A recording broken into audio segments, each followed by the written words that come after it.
Normally I'll start with like a default EQ. Here's my kick drum EQ, and as I was mentioning earlier, I usually cut a significant amount of mids, and I'll these pretty typical for kick drum or whatever to cut the extra lows. Like I said, I'm getting rid of 30 hertz and under. There's no real low end frequency there.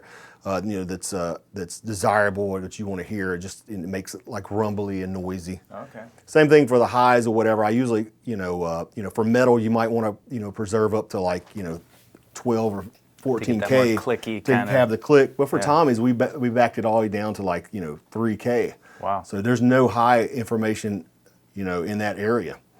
Is that just to create space for everything else? Exactly. Yeah, there's a couple, like I said, in terms of EQ, there's in the analog realm, just like with the preamps, there's you can do boosts in the analog realm, and it's a pleasant thing. Yeah. But to my opinion, and in a lot of professionals' opinion, boosting in the digital realm kind of yields a different result. It's not, oftentimes I feel like boosting in the digital realm increases noise. Yes. And it's more of a hissy type of sound as in the analog realm. It's kind of, it boosts harmonic distortions just like as it just boosts because you're actually increasing the gain. So it can be a positive thing. But in the digital realm, I prefer to cut as much as possible to create the same EQ curve that you would create with a boost, but just by cutting the frequencies that you don't want. In this case, like I said, for the drums, for this kick drum sound that Tommy wants, the big sound, he doesn't want a lot of metal clicks. So I'm just getting rid of all the high on the inside kick drum. The mids, like I said, we're cutting a hefty amount. Like for metal, I would go crazy and just really cut the mids. But for this particular, for more of a rock sound, we're going to leave a little bit of the mids in there. And like I said, these are just starting points. Like I said, these are just something to kind of get us in the ballpark, and then I'll get into the more fine detail. Like I said, you'll notice I have another EQ on the same track that has some like pretty extreme notches, and these are based off the drummer who tracked Tommy's stuff, his drum kit, and so I can actually bypass that right now. I'll bypass this detailed EQ also. But this is what I start with. Like I said, I'll have a template, and I'll try to make it available to everybody. On the outside kick, you'll notice what I'm doing here is I'm actually getting rid of everything but the lows. Pretty standard there also, like I said, because all I want from that mic is the boom and the low end. And that cuts out, it's nice because like that's outside and there's no cymbals going to come through and things of that nature. Snare drum, this is, like I said, this is some pretty radical cuts going on here. But this is usually a good starting place where I start. I cut the lows on the snare. It just kind of makes it woofy or boxy sounding. Cut the mids. Same thing. I do a kind of a high roll off. This helps keep the cymbal bleed, the hi-hat bleed. The hi-hats are usually in this area, frequency wise. And this stuff is, there's other creative live stuff. If those of you out there want to get into more of the details and EQing and things like that, there's other creative live stuff out there that can really teach you in detail like how EQs work and things of that nature. But do more technical stuff, yeah. I think it's cool to see what you're doing though and how you do it and how you lay your template out so that when you walk into the studio, you open up your session, you don't have to do all this stuff. Exactly. Always, it's just time saver. I'll talk about it more as we go along. I do a lot of things to make it efficient because a lot of bands don't have a lot of time and money, and this is stuff that having stuff kind of in the ballpark. Like I said, it makes it more inspirational for the drummer. The drums sound good in his headphones, and plus, like I said, these are all just educated guesses. Kind of for things or whatever, But yeah, it just really saves time and really, makes it more inspirational overall. The toms, for instance, I've got my toms bust to a tom bus, and I actually do a unique thing. A lot of people EQ their toms separately. I actually just EQ them all together, which is kind of crazy now that I think about it. But because you think of toms, like I said, that usually the low, they have different low end resonant frequencies and things like that.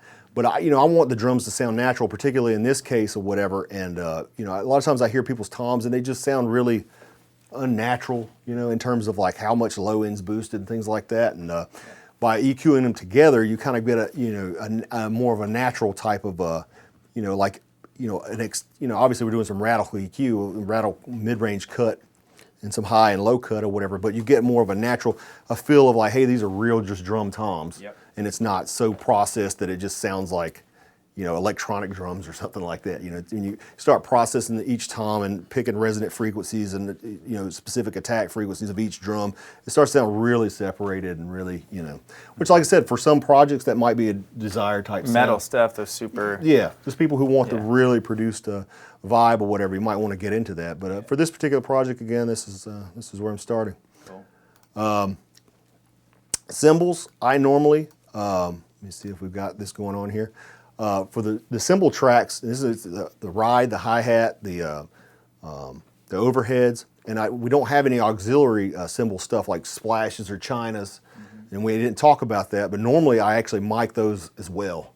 If I have enough inputs, I'll actually, any of the accent tracks or whatever, I'll mic a china separate and a splash, anything you can mic cymbal-wise. Of course, you have to watch out for phase or whatever, but I usually mic those but I treat all the cymbals the same. I usually get rid of anywhere between 350 hertz to 500 hertz. I usually just get rid of completely. Okay. And that's a pretty, that just leaves the sheen and the cut of the cymbal and takes out the gongy lows. Yep. There's not a lot of cymbal information below this point. And luckily, like I said, with those Neumanns, they have a nice high-end boost or whatever. So often I don't have to do any other cymbal EQ. With the exception of what's on my master bus and my master drum bus and things of that nature. Okay. But I usually do that with the cymbals.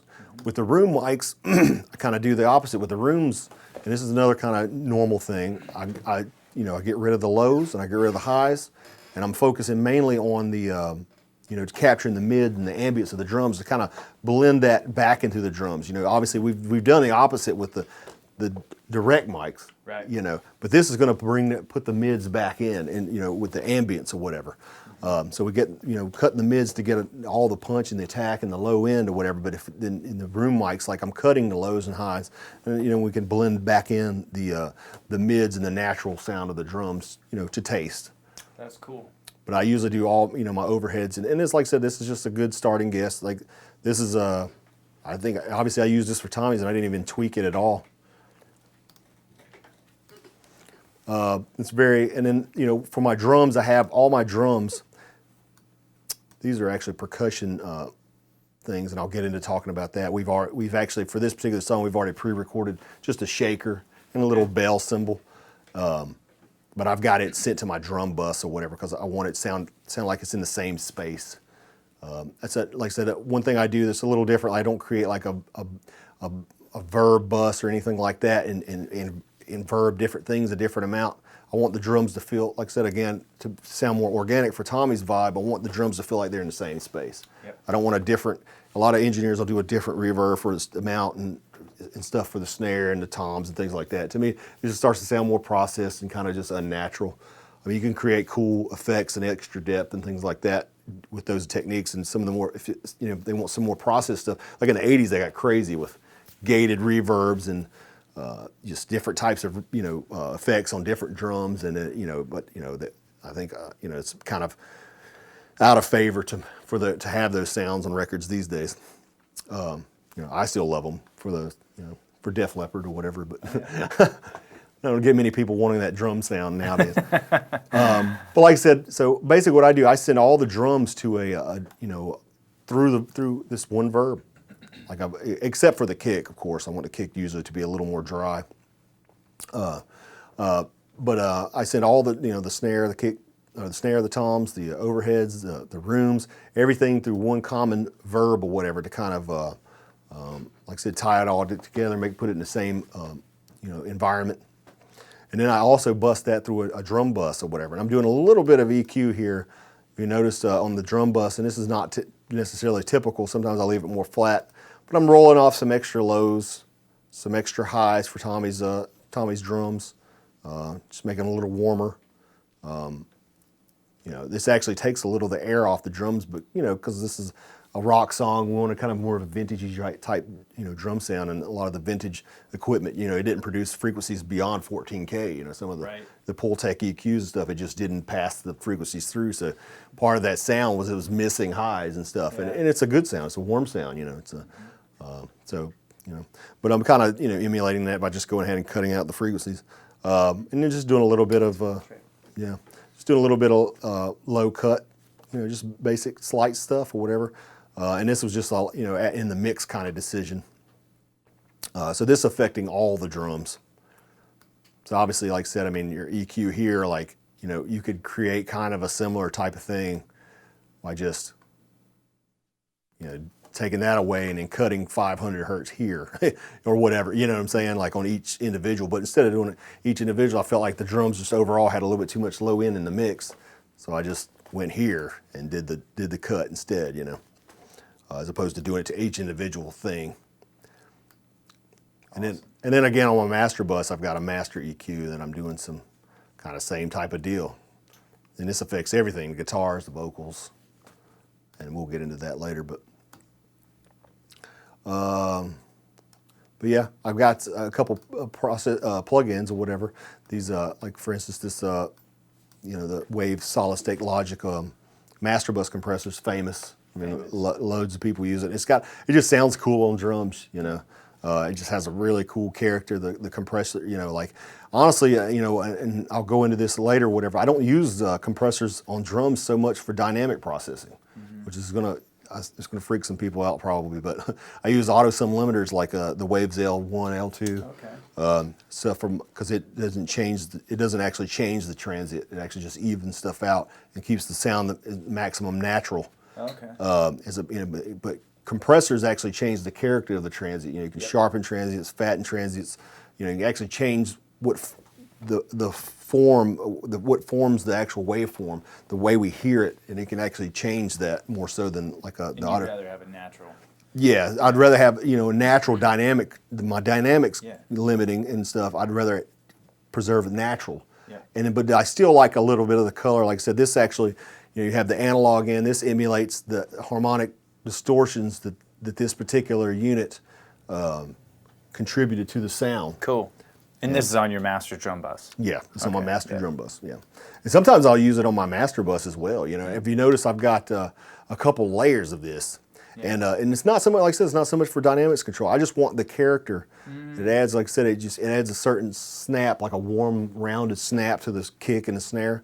I've got and these are slightly different settings or whatever, but it adds extra harmonic, content, and it adds a certain character to the kick and snare. And then I'm adding it to the whole kit again here on the tom bus. I got it on my tom bus again. And obviously you've got, they've got Waves offers the channel strip. Yes. SSL, which is very useful, and it's got a very cool compressor, and you can do the same type of thing. I just, I'm a big fan of the surgical, the standard Pro Tools EQ. It's very surgical, very flexible, as opposed to the, if you pull up I'm imagining there's a channel strip on here. Like I said, the SSL channel. If you look at this, I mean, it has all the EQ and the compressors and everything integrated in one, but it doesn't give you a graphic readout. Yeah, but this is cool, man, because like I said, this adds, like I said, emulates the harmonic drive and distortion that the real board components have, and but you can get a little, I just like to be a little more surgical with it. Cool. With this, and then add the harmonic with just the one compressor unit.